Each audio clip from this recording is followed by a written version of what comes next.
আপনারা যদি মাত্র 200 টাকার মাধ্যমে যদি 8 ইঞ্চির পিৎজা যদি খেতে চান, তাহলে আজকে এই ব্লগের মাধ্যমে জানিয়ে দিব কোন জায়গায় কোথায় লোকেশন, সবই আজকে এই ব্লগের মাধ্যমে জানতে পারবেন। হ্যালো এভরিওয়ান, আসসালামু আলাইকুম। আই হোপ আপনারা সবাই ভালো আছেন। আমি আল্লাহর রহমতে আলহামদুলিল্লাহ আপনারা অনেক অনেক ভালো আছি। সো গাইস, আপনাদেরকে নেক্সট পার্টে স্বাগতম জানাচ্ছি। সো আমরা চলে গিয়েছিলাম ম্যাজিক আইল্যান্ড থেকে জনি টাওয়ারের নিচে, কেরানীগঞ্জ জনি টাওয়ারের নিচে পিৎজা প্লেসে। সো গাইস, আপনারা দেখতে পাচ্ছেন যে এখানে তাদের মেনু দেওয়া ছিল, তাদের 500 টাকা একটা কম্বো ছিল, এটা আমরা নিয়েছিলাম। তাদের মিট বক্স নিয়েছিলাম, তাদের 8 ইঞ্চি পিৎজা নিয়েছিলাম, চিকেন চিজ পিৎজা। সো এটা খেতে খুবই মজা, আরও অনেক কিছু নিয়েছিলাম, সবই আপনাদের মাঝে দেখাবো।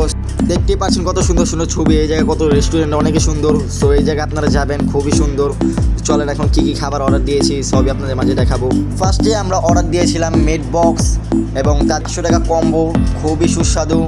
তাদের পিৎজাটা অবভিয়াসলি মজা, এবং তাদের cheese pasta, chicken cheese pasta এবং কি সিঙ্গেলও পিৎজা নিয়েছিলাম আমরা।